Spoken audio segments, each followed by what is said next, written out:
welcome to the deep dive. Yeah. We are, we're just so incredibly glad you are here with us today. Yeah, absolutely. Thanks for being here. Because today, we are going on a journey.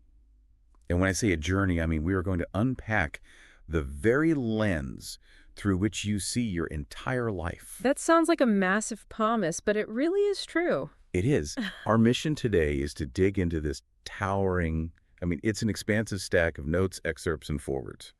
And it's all centered around the 25th anniversary edition of a text that has fundamentally shaped modern leadership and personal development. Right. I'm talking, of course, about The 7 Habits of Highly Effective People by Stephen R. Covey. And what's fascinating here is that we aren't just looking at the original 1989 text in a vacuum. Right, we have a lot more context there. Exactly. We have the benefit of looking at retrospectives, tributes from Covey's own family, and an incredibly insightful foreword by the renowned business researcher Jim Collins. Oh yeah, the Jim Collins foreword is gold.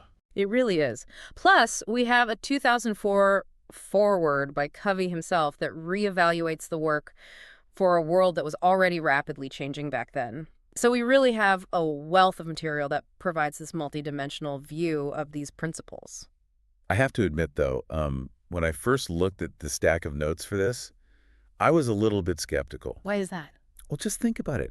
We are flooded with life hacks and productivity apps and this relentless hustle culture advice every single day now. Oh, yeah, it's nonstop. So the idea of going back to a text from 1989 felt almost counterintuitive. What does a book from the era of fax machines have to say to someone trying to navigate a world of artificial intelligence and algorithmic feeds? It's a fair question. It feels like a completely different universe. But let's get one thing straight right out of the gate here. Yeah. This is not just a summary of a business book. No, definitely not. So calling it a business book almost feels like a disservice to what it actually is. It's an exploration of the operating system for personal effectiveness. That's the perfect way to phrase it, an operating system. Yeah.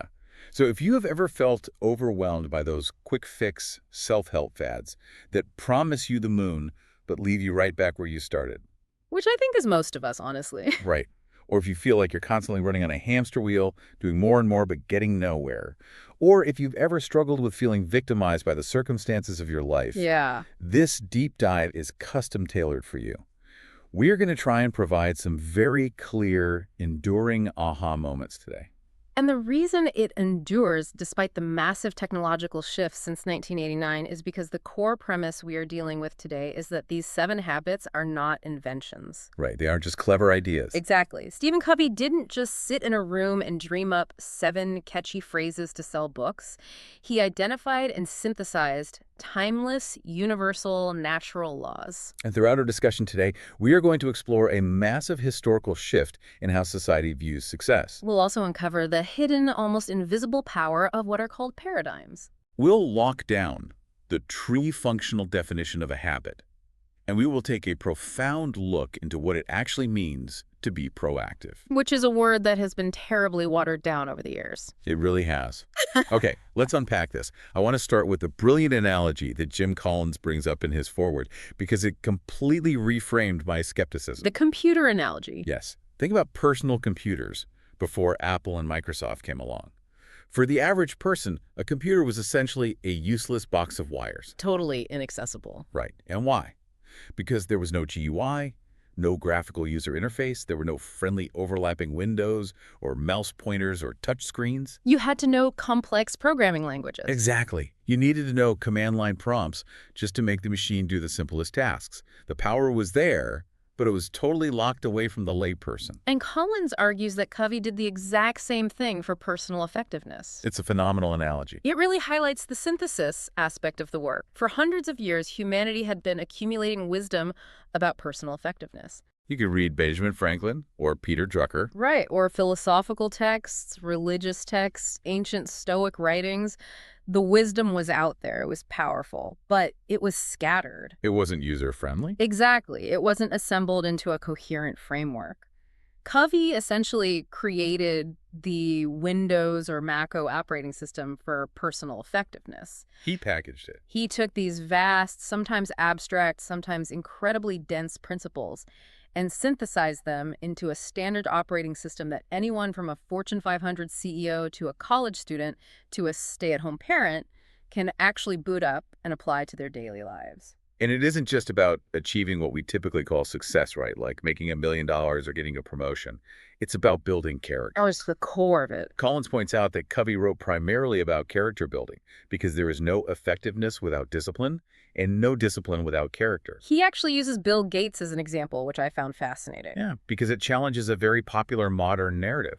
It really does. We often hear this story that Bill Gates was just incredibly lucky, that he happened to be born at the right time, in the right place, to take advantage of the personal computer revolution. People love to say it was just environmental determinism. Right. But if we connect this to the bigger picture, that argument of pure luck falls apart when you look at the character traits and the habits involved. Yes, he was at the right place at the right time when Popular Electronics put the Altair computer on its cover. But so were thousands of other people. Exactly. There were brilliant students at MIT, Stanford, and Caltech. There were seasoned engineers at Xerox and HP. There were hobbyists all over the globe reading that exact same magazine. Thousands of people could have done what Bill Gates did. But they didn't. Gates was proactive. He didn't wait for permission or for a perfect roadmap. He dropped out of Harvard, moved to Albuquerque where the Altair was based, and coded day and night. He began with the end in mind. Yes, he had a massive overarching vision of a computer on every desk, and later in life an even bigger vision of eradicating malaria. And he put first things first. He displayed an intense nonconformist focus. He channeled his best hours into first-order objectives instead of conforming to what society told him he should be doing, like finishing his prestigious degree. So he was literally running the 7 Habits operating system, whether he called it that or not. Absolutely. But let's bring this back to the present day. I mentioned my initial skepticism about the 1989 publication date, and I think that's a hurdle for a lot of people. Sure makes sense. We are living in 2026. We have AI writing code, a digitized global marketplace, smartphones that keep us tethered to work 24/7. Algorithmic feeds designed to hijack our attention. Right. The level of complexity is staggering compared to the late 80s. Hasn't the world just fundamentally outgrown these concepts? Covey actually addressed this underlying concern directly in his 2004 foreword, and his answer is striking. What did he say? He argued that as the world gets more complex, more demanding, and more stressful, these principles actually become more relevant, not less. That's interesting. Why more relevant? Because the greater the change and the more difficult our challenges, the more relevant the habits become. The reason is simple. Our problems are universal, and the solutions to those problems are based on universal timeless principles. Right. You don't invent new laws of gravity just because you build a taller skyscraper. Oh, that's good. You just have to apply the existing laws more rigorously. Covey highlights several specific symptoms of the modern world that prove this point, and frankly, they read like they were written yesterday. Let's dig into those modern symptoms because they feel incredibly accurate. First, he talks about fear and insecurity. Which is everywhere right now. It really is. People are gripped by a fear of the future. We see this all the time now with discussions about AI job displacement, economic instability, global supply chains. People feel deeply vulnerable at work, Yeah. terrified of becoming obsolete. And the cultural response to this is usually to become hyper-independent, to say, I'm just going to look out for me and mine, put my head down, build my own personal brand, and protect my turf. Which is a completely understandable survival mechanism. When you feel threatened, you retract. Yeah, it's human nature. But it ignores the reality that we live in a highly interdependent world. Our most important accomplishments, the solutions to these massive, complex problems we face, require us to work with others. Well beyond our individual independent ability. Exactly. Retracting into isolation might make you feel safe temporarily, but it destroys your effectiveness. What's the next symptom he identifies? The I want it now culture. Oh, man. We are a credit card society, but it extends far beyond just finances. We want the house, the car, the promotion, the perfect relationship, the idealized body. And we want it immediately, usually through a life hack or an app. Right, but economic and biological realities are unforgiving. You cannot sustainably consume more than you produce. We have to constantly invest in our capacity to produce. Meaning we have to continually educate and reinvent ourselves to avoid becoming obsolete in a fast-changing global market. Wall Street screams for quarterly results today.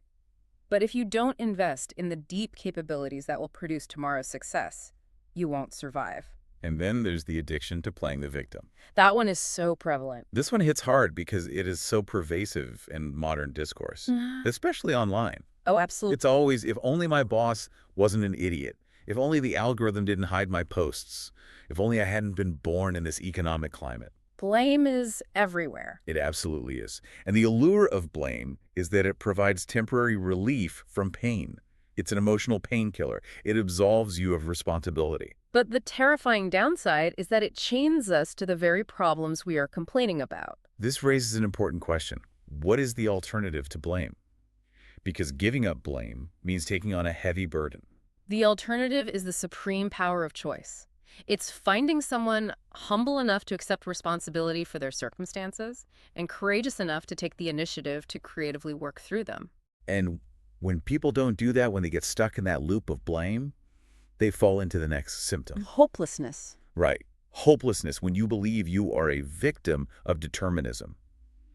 Just a pawn, a cog in the wheel, a victim of systemic forces you can't control. You lose hope and drive. You settle into stagnation, cynicism, and ultimately despair. It's the feeling of just, tell me what to do, I have no control anyway, the game is rigged. And finally, he points out the sheer lack of life balance. Which we all feel. In our hyper-connected society, we are absolutely exhausting ourselves. We're always in the thick of thin things, as he vividly puts it. We're sacrificing our health, our families, and our deepest integrity for work or for trivial digital distractions. Our culture tells us to go in earlier, stay later, hustle harder, and just sacrifice for now so we can relax later. But true peace of mind doesn't come from that endless grind. It comes from having a clear sense of your highest priorities and living with focus and integrity toward them day in and day out. What's fascinating here is how clearly Covey frames the problem. We are dealing with chronic, deep-seated issues in modern life. Burnout, alienation, lack of trust, existential dread. And society keeps trying to hand us acute, superficial solutions. We try to cure chronic cultural diseases with social band-aids and aspirin. Okay, let's unpack this idea of superficial solutions, because this is where the historical context in the source material is absolutely mind-blowing. It really is an eye-opener. Covey didn't just write down his opinions. He actually did an incredibly in-depth study of 200 years of success literature published in the United States since 1776. He read hundreds of books, articles, and essays on self-improvement, psychology, and success. And he noticed a startling pattern. For the first 150 years, think of Benjamin Franklin's autobiography or the writings of the early transcendentalists, the literature focused almost entirely on what Covey calls the character ethic. Right. The character ethic is the fundamental idea that success is built on foundational, unshakable principles. Things like integrity, humility, fidelity. Temperance, courage, justice, patience, industry, simplicity, modesty, and the golden rule. The underlying belief was that you can only experience true success and enduring happiness as you integrate these deep principles into your basic character. It's about primary greatness. It's the roots of the tree, the stuff you don't necessarily see, but that keeps the whole organism alive. But then shortly after World War I, something shifted. A huge shift. The basic view of success fundamentally changed in the literature. It moved away from the character ethic and shifted to what Covey calls the personality ethic. Success became a function of personality, of PR, of your public image. And of learning specific attitudes, behaviors, and skills that lubricate human interaction. It essentially split into two paths: human relations techniques and positive mental attitude, or PMA. And this shift is critical to understand because we are swimming in the deep end of the personality ethic today. We really are.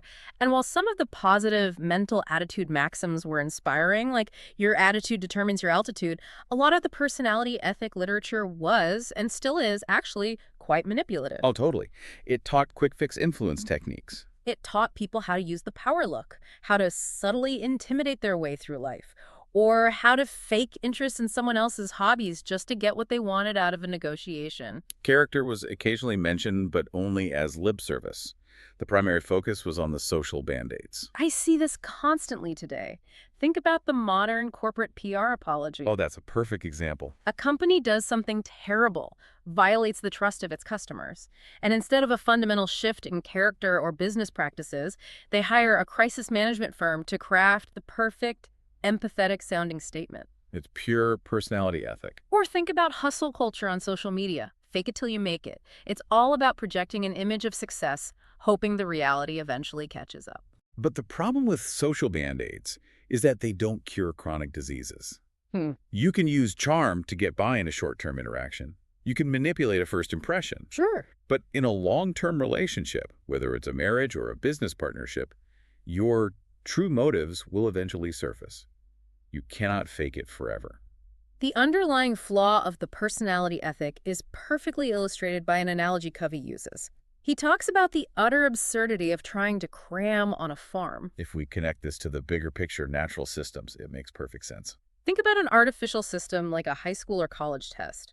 In an artificial system, you might be able to slack off all semester, skip the readings, and then pull an all-nighter. You cram your head full of facts. You memorize the formulas and you manage to pass the test. You can manipulate the man-made rules to get the desired outcome without doing the actual daily work. But you cannot cram on a farm. No. A farm is a natural system. You cannot forget to plant your seeds in the spring, play around all summer, neglect the watering and the weeding, and then frantically rush out in the fall and try to cram in a harvest overnight. It is physically impossible. The law of the harvest dictates that you reap what you sow. There are no shortcuts. And here's the kicker. Human relationships are natural systems. Yes. You cannot shortcut trust. You cannot shortcut deep connection. You can't ignore your spouse for the year and then try to cram a healthy marriage with a weekend getaway and a bouquet of flowers. It just doesn't work. I love the story the source material provides to illustrate this because it's a very personal, vulnerable story from Covey himself. About him and his wife, Sandra. Right. They were struggling with one of their sons. This son was having a really difficult time. Academically, he was doing poorly. He didn't even know how to follow the test instructions. Socially, he was immature and embarrassing to those close to him. And athletically, he was small, skinny, and uncoordinated. When he played baseball, he would swing the bat almost before the pitcher even let go of the ball, and people would laugh at him. As parents, you can imagine how painful that is. Covey and Sandra were consumed with wanting to help him. But what's crucial here is how they initially tried to help. Exactly. They used the tools of the personality ethic. They tried to psych him up with positive mental attitude techniques. Come on, son. You can do it. We know you have it in you. Put your hands higher on the bat. When he did a tiny bit better, they artificially over-cheered, trying to build his self-esteem. When others laughed, they reprimanded them, saying, leave him alone, he's just learning. Right. They were doing what modern parenting culture tells us to do. Be the ultimate cheerleader, protect the kid's self-esteem at all costs. And how did the son react? He cried and insisted he'd never be any good. Yeah. And that he didn't even like baseball. Nothing they did worked. They were offering social band-aids to a deep emotional issue. So Covey was simultaneously doing research on perception and communication for an executive development program, and a realization hit him. He and Sandra realized that their actions, all their cheering and protecting, were completely out of harmony with the way they really saw their son. This is where the rubber meets the road. When they looked deep down at their own internal map, their true, unspoken perception was that their son was fundamentally inadequate. He was somehow behind. So no matter how much they smiled or cheered or used positive mental attitude techniques, the underlying message they were communicating to him was, you aren't capable, you have to be protected, you are broken. the personality ethic failed completely because their character ethic, their deepest motives were based on social comparison and a flawed perception. They were more worried about how his failure reflected on them as successful parents than they were about his actual well-being. So they realized they had to make a fundamental shift. If they wanted to change the situation, they couldn't just change their behavior. They had to change themselves. And to change themselves, they had to change their perception of him. They decided to completely stop trying to change him. Instead, they separated their own self-worth as parents from his acceptable behavior. They stepped back. They relaxed. Yeah. And just tried to affirm him, enjoy him, and value his uniqueness. They stopped trying to clone him into a socially acceptable mold of the perfect athletic son. And the result of changing that underlying perception, that paradigm, was profound. What happened? By relaxing and projecting the unspoken but deeply felt message that he was fundamentally okay and didn't need to be constantly protected from ridicule, the son went through some withdrawal pains at first. Because he had relied on their protection. Right.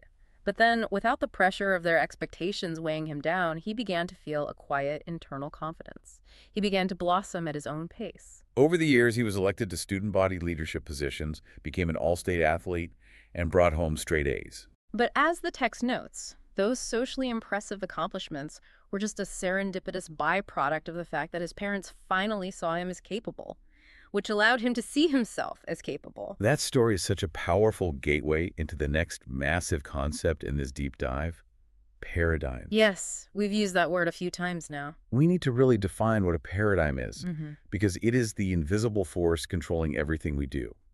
The word originally comes from the scientific world, but today it essentially means a model, a theory, a perception, an assumption, or a frame of reference. It's the lens through which we see the world, not visually seeing with our eyes, but perceiving, understanding, and interpreting. A very functional, practical way to think about paradigms is to see them as maps. Hmm. We all know that a map is not the actual physical territory. It is simply an explanation or a model of the territory. Now imagine you are trying to find a specific location in central Chicago. A street map of Chicago would be incredibly helpful. But suppose you were handed the wrong map. Due to a printing error, the map says Chicago on the cover, but inside it's actually a detailed street map of Detroit. Imagine the sheer frustration. You're standing there looking at a map of Detroit, trying to navigate Chicago. And this is where the personality ethic completely breaks down. If you have a map of Detroit and you're trying to navigate Chicago, you could work on your behavior. You could try harder, be more diligent, run twice as fast, buy better running shoes. What happens? You just get to the wrong place faster. Exactly. So then you try working on your attitude. You apply positive mental attitude. You think, I'm not lost, I'm just exploring. Every wrong turn is a learning opportunity. Well, you still won't get to your destination. You'll just be happily lost. The fundamental problem has absolutely nothing to do with your behavior or your attitude. It has everything to do with the fact that you have the wrong map. This is a crucial realization for anyone trying to improve their life. If you have the right map of Chicago, then diligence becomes very important. When you hit a roadblock, your positive attitude makes a massive difference. But the accuracy of the map is the first and most foundational requirement. Without the right map, behavior and attitude are useless. Each of us carries many, many maps in our heads. Some are maps of the way things are, which we call realities. And some are maps of the way things should be, which we call values. We seldom question their accuracy. We rarely even know we have them. We simply assume that the way we see things is the way they truly are, or the way they should be. And to prove how powerful and deeply ingrained these mental maps are, Covey shares a classic story from his time at the Harvard Business School. This is the optical illusion experiment, right? Yeah, it proves we see the world not as it is, but as we are conditioned to see it. The instructor brought in a stack of large cards. Half the cards had a sketch of a young, fashionable woman with a petite nose, maybe in her 20s, wearing a necklace. The other half had a sketch of an older woman, maybe in her 70s, who looked sad, had a large hook nose, and wore a shawl over her head. The instructor passed the picture of the young woman to one half of the room and the picture of the old woman to the other half. He asked the students to concentrate on their respective cards for just 10 seconds. Just 10 seconds of conditioning. Then he collected them and projected a single composite image on the screen at the front of the room. This composite image was cleverly drawn in such a way that it contained the features of both women. He then asked the class to describe what they saw on the screen, and the results are wild. Almost every single person who had stared at the young woman's card for 10 seconds saw the young woman in the composite image. And almost everyone who stared at the old woman's card saw the old woman. The professor then asked two students from opposite sides of the room to talk to each other and describe what they were seeing. You can imagine the communication breakdown that immediately followed. One student says, "What do you mean, old lady? She couldn't be more than 22. The other replies, "Are you joking? She's 70, maybe pushing 80. One says she's a lovely fashion model. The other says she's an old hag you'd help across the street. They're looking at the exact same lines on the exact same screen in the exact same room, yet they are arguing fiercely, adamant, that their perception is the objective reality. It took them pointing at specific lines on the projection like, look, that line is the young woman's necklace. No, what are you talking about? That's the old woman's mouth. It took all that before they could finally force their brains to see the other perspective. But here's the massive takeaway of this experiment. If just 10 seconds of looking at a card can powerfully condition how you perceive a neutral image, what does a lifetime of cultural conditioning do to you? Your family upbringing, your school environment, your workplace, your religious background. The algorithms that feed your social media. All of these influences have made a silent, unconscious impact on you. They have shaped your frame of reference. This raises an important question about how we interact with others. especially in a world that feels so polarized right now. When we open our mouths to describe what we see, we are actually describing ourselves, our perceptions, our paradigms. When someone disagrees with us, our immediate knee-jerk reaction is to think something is wrong with them. We think we are objective and they are biased. But sincere, clear-headed people see things differently because they are looking through the unique lens of their own experience. As the saying goes, where we stand depends on where we sit. Here's where it gets really interesting. Once you understand that you are operating through a paradigm, you realize that paradigms can shift. When they shift, the change isn't gradual. It is instantaneous and quantum. Covey shares a personal story of a mini paradigm shift he experienced on a Sunday morning on a subway in New York. He sets the scene beautifully. He describes a calm, peaceful environment. People were sitting quietly, reading newspapers, resting their eyes. Then suddenly a man and his children enter the subway car. And the atmosphere instantly changes. The children are incredibly loud and rambunctious. They are yelling back and forth, throwing things, even grabbing people's newspapers. It goes from a peaceful Sunday morning to a highly disturbing, chaotic environment. And the man simply sits down next to Covey, closes his eyes, and does absolutely nothing to control his kids. He seems entirely oblivious and completely irresponsible. Covey relates that it was nearly impossible not to feel irritated. You can put yourself in his shoes. Everyone on the car was annoyed. You're sitting there thinking, how can someone be so inconsiderate to let their kids run wild like this and do nothing? Finally, his patience runs out. He turns to the man and says with as much restraint as he can muster, "Sir, your children are really disturbing a lot of people. I wonder if you couldn't control them a little more." And this is the exact moment of the shift. The man lifts his gaze as if coming to consciousness for the first time and says softly, "Oh, you're right. I guess I should do something about it. We just came from the hospital where their mother died about an hour ago. I don't know what to think, and I guess they don't know how to handle it either." Imagine the psychological weight of that moment. Imagine what Covey felt in that exact second. His paradigm shifted instantaneously. Suddenly, he saw things completely differently. And because he saw differently, he thought differently, he felt differently, and he behaved differently. His irritation vanished immediately. He didn't have to use the personality ethic to try and control his temper or force a polite, understanding attitude. His heart was instantly filled with the man's pain. Sympathy and compassion flowed naturally. "Your wife just died. I am so sorry. What can I do to help?" Everything changed in a millisecond simply because he got a new map of the reality he was sitting in. This perfectly demonstrates why working on our attitudes and behaviors, hacking at the leaves, as Thoreau would put it, is so ineffective compared to striking at the root, which is the paradigm itself.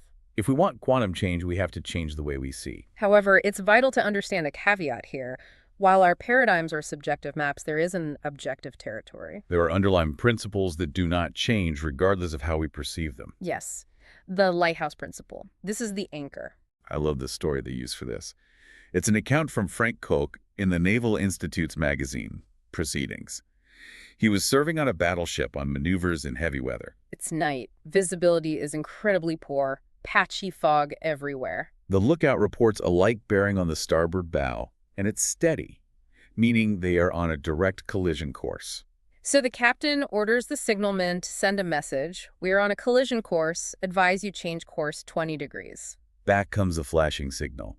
Advisable for you to change course 20 degrees. The captain is getting annoyed. He's a captain after all. He says, "Send, I'm a captain, change course 20 degrees. The reply comes back, "I'm a seaman second class. You had better change course 20 degrees. At this point, the captain is furious. His authority is being challenged. He's pulling rank. He's pulling out the big guns. He says, "Send, I'm a battleship. Change course 20 degrees. And the final flashing light comes back through the fog. "I'm a lighthouse." We changed course. It's a humorous story, but the implication is profound.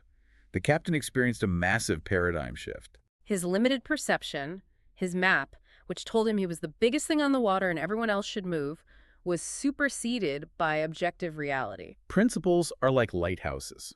They are natural laws that cannot be broken.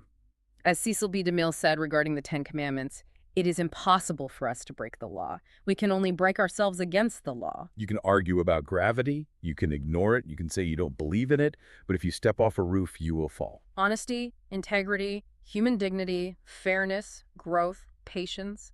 These are lighthouse principles. They exist whether our mental map includes them or not. So if principles are the objective territory, the lighthouses and paradigms, are our internal maps. How do we actually align our maps with the territory? Because recognizing you have the wrong map is one thing, actually redrawing it is another. We do it by building the right habits. Let's start with a very specific definition of what a habit actually is in this context. We use that word all the time. I have a habit of biting my nails, or I want to build a habit of working out. But the source material defines it as the intersection of three specific overlapping circles. Yes, a habit is defined as the intersection of knowledge, skill, and desire. Knowledge is the theoretical paradigm, the what to do and the why. Skill is the how to do it. And desire is the motivation, the want to do it. To make something a deep, lasting habit in your life, you must have all three. Let's make that concrete for you listening. Let's say you have a bad habit of always checking your smartphone while your partner's trying to talk to you during dinner. You might lack the knowledge. You might not even realize how damaging this is to building trust, or why deep listening is important. But let's say you read a book and get the knowledge. Now you know you should listen. But you still might lack the skill. You literally don't know how to actively listen, how to suspend your own judgment, and how to put the phone in another room and focus. So you go to a workshop or read another book and learn the skill. You have the what, the why, and the how. But if you don't have the desire, if you genuinely don't want to listen to your partner, if you'd rather be distracted by the algorithm, it will never become a habit. You have to cultivate all three overlapping circles to break the massive gravitational pull of your old behaviors. And speaking of breaking that gravitational pull, let's look at where these habits are actually taking us. The 7 habits are not just a random list of 7 good ideas you can pick and choose from. They are a highly integrated, sequential approach to personal and interpersonal effectiveness. They move us along what Covey calls the maturity continuum. This continuum represents the natural progression of human growth, moving from dependence to independence and finally to interdependence. Let's walk through those stages because this fundamentally changes how we view maturity. We all start life totally dependent. As an infant, you literally wouldn't survive a few days without someone nurturing you, feeding you, and protecting you. The paradigm of dependence is you. You take care of me. You didn't come through for me. I blame you for the results. Then as we grow physically, mentally, and emotionally, we strive for independence. This is the paradigm of I. I can do it. I am responsible. I am self-reliant. I can choose. Independence is a major achievement. It means you are inner-directed, you carry your own weather, and your sense of worth isn't dictated by whether someone else likes you or approves of you. And this is where things get really tricky, and where I think modern society leads us completely astray. Society puts independence on a massive pedestal. We celebrate the lone wolf, the self-made person, the Sigma grindset, the idea of doing your own thing and throwing off the shackles of everyone else's expectations. It's treated as the ultimate supreme goal of a mature adult. What's fascinating here is understanding why society does that. Much of this cultural emphasis on independence is actually a reaction against toxic dependence. Against being controlled, manipulated, or defined by others. People run away from bad marriages, toxic workplaces, or stifling familial expectations in the name of independence. But here is the massive trap. Independent thinking alone is completely inadequate for an interdependent reality. Right.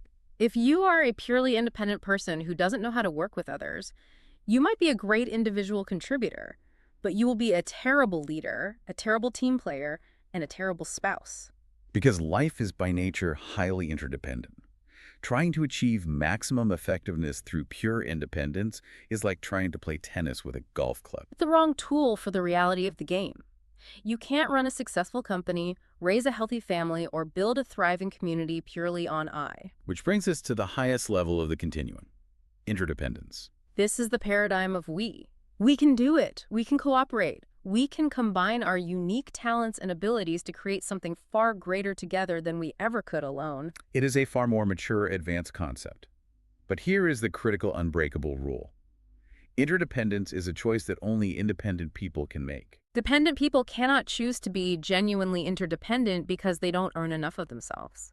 They are too busy relying on others for their self-worth or blaming others for their failures to truly collaborate. That sequence is the architectural blueprint for the entire framework. You cannot achieve public victories, which are habits 4, 5, and 6, dealing with teamwork, communication, and synergy until you have achieved private victories. Which are habits 1, 2, and 3, dealing with self-mastery, personal vision, and discipline. Private before public. You have to move from dependence to independence before you can move to interdependence. You can't promise to be a great team player if you haven't mastered your own alarm clock. And habit 7, sharpen the saw, is the habit of renewal that circles and feeds all the others. And all of these habits, this entire continuum, are built on one foundational principle of effectiveness. It's the core paradigm that dictates whether a habit, a decision, or an organization is actually effective or not. It's called the PPC balance. To really grasp the PPC balance, we have to go back to one of Aesop's fables, specifically the story of the goose and the golden egg. I'm sure most of you listening know it. There's a poor farmer who goes out to the nest of his pet goose one day and finds a glittering, solid gold egg. He thinks it's a trick, but he gets it appraised, and it's pure gold. The next day he finds another one. And another. He becomes fabulously wealthy. But as his wealth increases, so does his greed and his impatience. He can't stand waiting a whole day for a single egg. He wants it all right now. So he decides to kill the goose and cut it open to get all the unlaid gold out at once. But when he does, he finds it empty. There are no golden eggs inside, and now he has destroyed the very asset that produced them. He has no way to get any more. It's a tragic, almost comical story, but the principle inside it is the basic definition of true effectiveness. P stands for production. The desired results, the golden eggs. PC stands for production capability, the asset or the ability that produces the golden eggs, the goose. Most people define effectiveness solely by how many golden eggs they can produce. The more you do, the more you output, the more effective you are. But true effectiveness lies in the delicate, constant balance between P and PC. If you focus only on the golden eggs and neglect the goose, you will soon be without the asset that produces the results. You will burn out. If you only take care of the goose, spending all your time sharpening the saw, taking courses, planning, but never actually doing the work, you'll starve. You'll never produce an egg. We see people violate this balance across 3 kinds of assets: physical, financial, and human.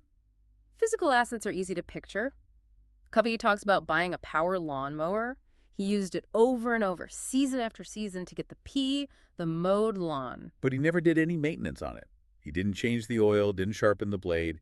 He neglected the PC. After 2 seasons, the engine lost half its power and was essentially worthless. He had to spend far more time and money replacing it than he would have if he had just balanced P and PC by doing regular maintenance. The same goes for financial assets. Have you ever dipped into your principal savings to boost your current standard of living? You're eating the deuce to get more golden eggs right now, but your capacity to earn future interest dwindles.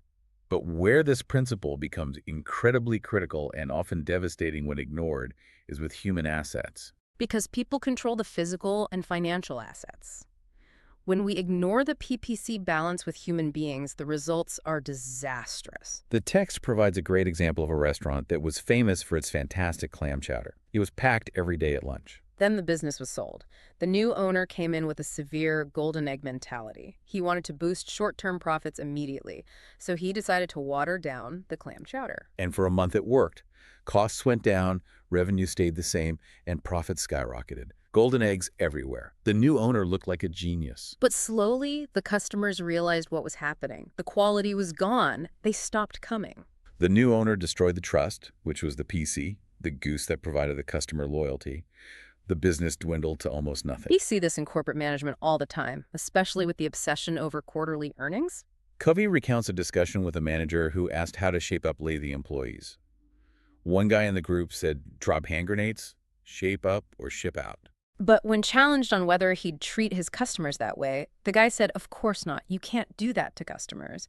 Yet he felt perfectly justified doing it to his employees. That focus purely on production, on squeezing results out of people through fear or intimidation, might boost the bottom line for a quarter or two, but it absolutely kills the goose. It destroys the culture, kills loyalty, and creates massive turnover.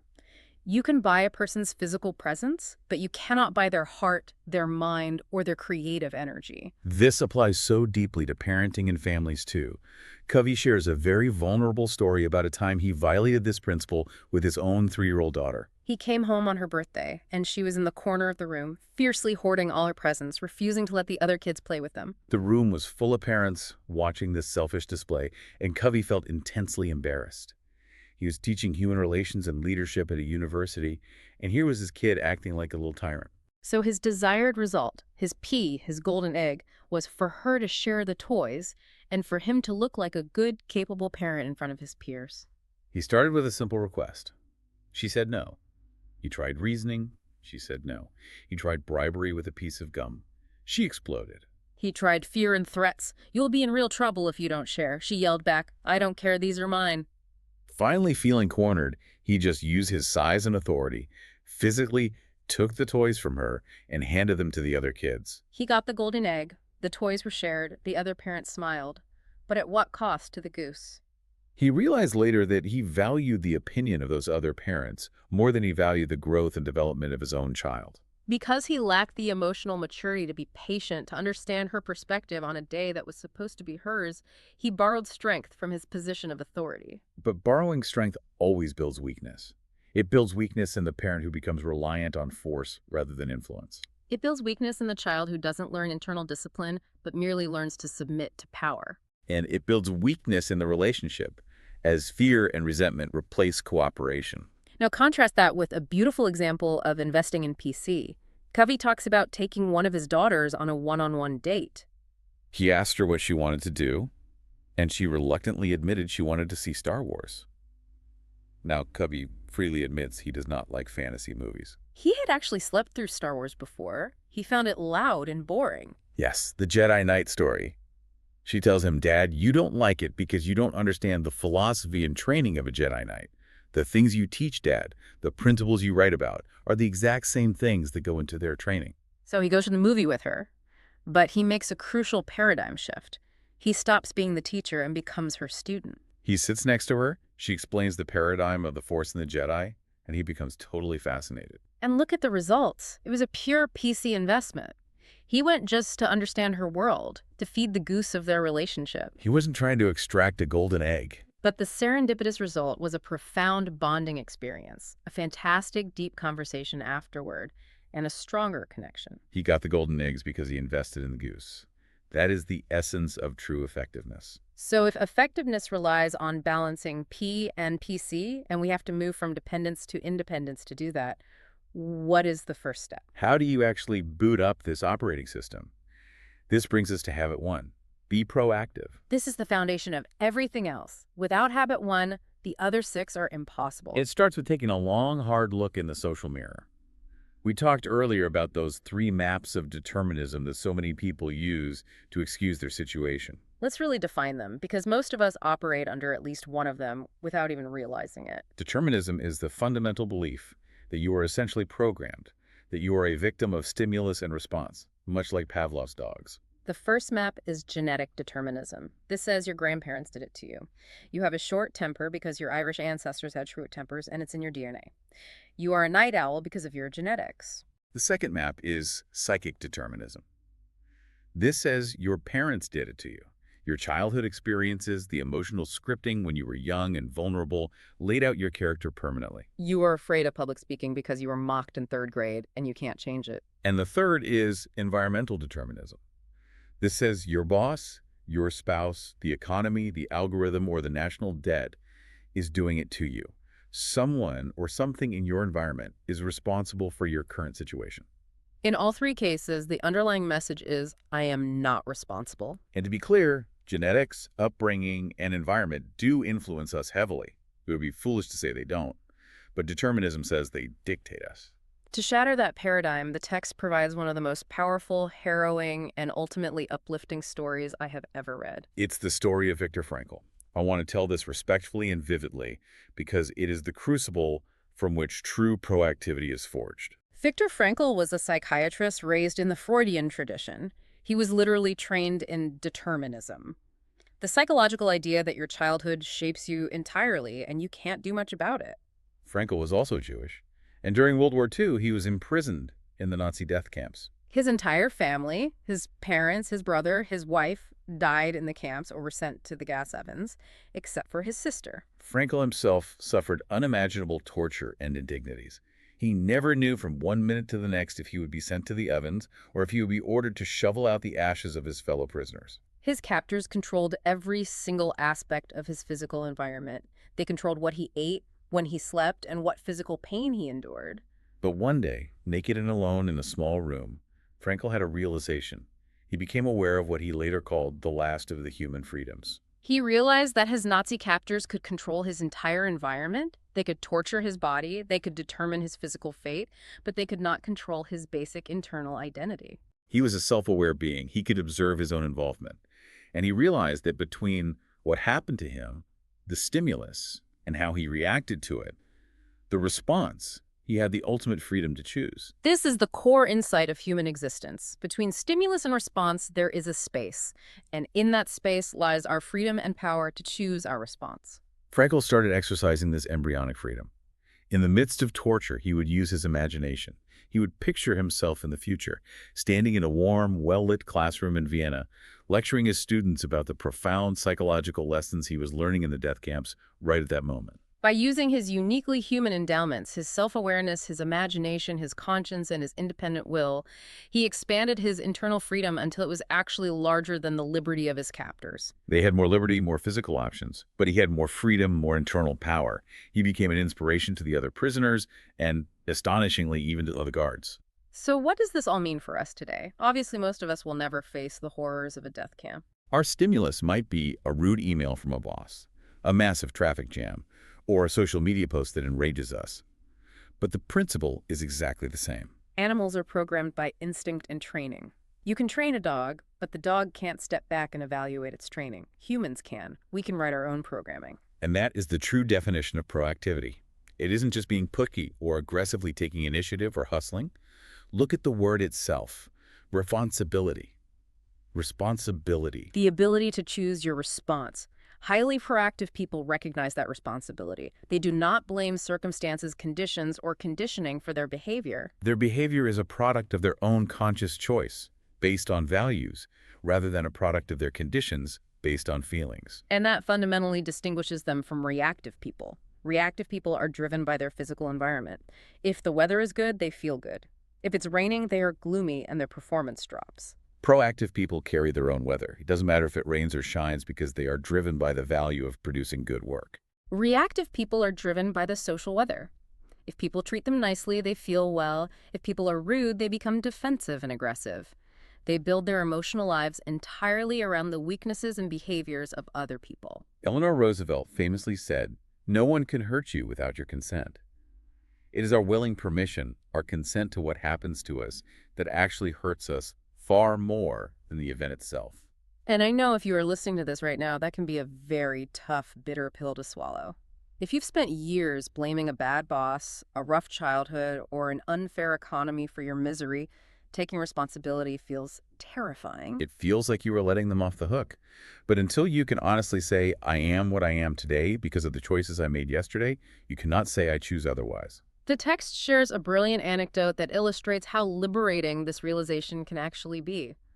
Covey was giving a seminar in Sacramento speaking about proactivity when a woman in the audience suddenly stood up in the middle of the presentation. She started talking excitedly to the people around her, then realized what she was doing, got terribly embarrassed, and sat back down. During the break, Covey rushed over to ask her what had happened. And she tells him this incredible story. She says, "I'm a full-time nurse to the most miserable, ungrateful man you can possibly imagine. Nothing I do is good enough for him. He constantly harps on me. He has made my life absolutely miserable, and I'm so stressed out that I take my frustration out on my family at home. We almost pray for his demise just so I can have some peace." She says that when Covey first suggested that no one can hurt you without your consent, she rejected it entirely. She thought, "You don't know this guy." But she kept thinking about it. She asked herself, do I actually have the power to choose my response to him? And when she finally realized that she did have that power, everything changed. She told Covey, "When I swallowed that bitter pill and realized that I had chosen to be miserable, that I had handed him the remote control to my emotions, I also realized that I could choose not to be miserable." She said she felt like she was being let out of San Quentin prison. She wanted to yell to the world, "I am free. I am no longer going to be controlled by the treatment of some miserable person." She reclaimed her responsibility. The stimulus, the grumpy patient, didn't change. But her response changed entirely. That is the power of a paradigm shift from reactive to proactive. You stop letting your feelings dictate your actions. Another phenomenal example of this in the text is a conversation Covey had with a man who came up to him after a seminar, really deeply worried about his marriage. The man says, "My wife and I just don't have the same feelings for each other we used to have. I guess I just don't love her anymore, and she doesn't love me. What can I do?" Covey asks him, the feeling isn't there anymore. The man confirms it, saying it's just gone, it's dead. So Covey says, love her. The man is confused. He says, "You don't understand. The feeling of love just isn't there." And Covey repeats, "Then love her. If the feeling isn't there, that's a very good reason to love her." The man asks how you can love when you don't love. And Covey delivers this incredible paradigm-shifting insight. Love is a verb. Love the feeling is a fruit of love, the verb. So love her, serve her, sacrifice, listen to her, empathize, appreciate, affirm her. Hollywood scripts us to believe that we are victims of our feelings, that we fall in and out of love like we fall into a pothole on the street. It just happens to us. But in the great literature of all progressive societies, love is a verb. It's an action. If you want to study love, look at a mother sacrificing for a newborn baby. She isn't always filled with euphoric feelings at 3 a.m. when the baby is screaming, but she does the actions of love. Proactive people subordinate their feelings to their values. They make love a verb. And because they consistently do the actions of love, the feeling of love is generated as a natural fruit of those actions. To help us visualize how proactive we are being in our daily lives, Covey introduces a highly practical mental model. He asks us to imagine a large circle, which he calls the circle of concern. Inside this wide circle is everything we care about or worry about. Our health, our kids, problems at work, the national debt, the threat of nuclear war, what other people think of us, the weather. Right, so you have this big circle of concern.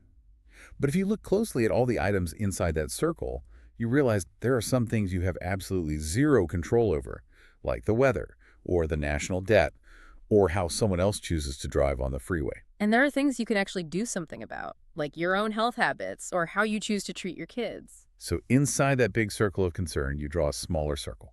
This is your circle of influence. It contains only the things you can actually control or directly affect. The degree of our proactivity is determined by which circle we focus our time and energy on. Reactive people focus entirely on the outer circle, the circle of concern. They focus on the weaknesses of other people, the problems in their environment, the political climate, the things they cannot change. This focus generates negative, blaming, accusing energy, and because they are neglecting the things they can control, their inner circle of influence actually shrinks. By focusing on what they can't control, they empower those things to control them. But proactive people do the exact opposite. They focus their efforts on the inner circle of influence. They work on the things they can actually do something about. They work on their own habits, their own responses, their own skills, their own attitude. And the nature of that focus generates positive, enlarging energy.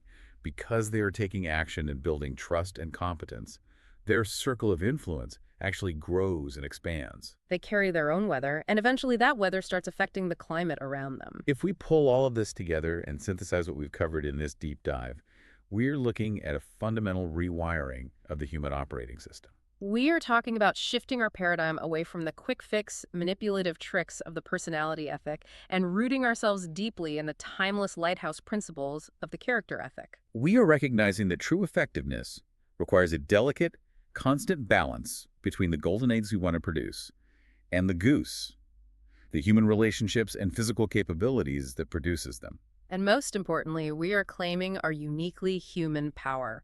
The power that Viktor Frankl found in the darkest place on earth, the space between stimulus and response, the freedom to choose. When you look at this whole framework, the most disruptive idea isn't about managing your time or organizing your calendar.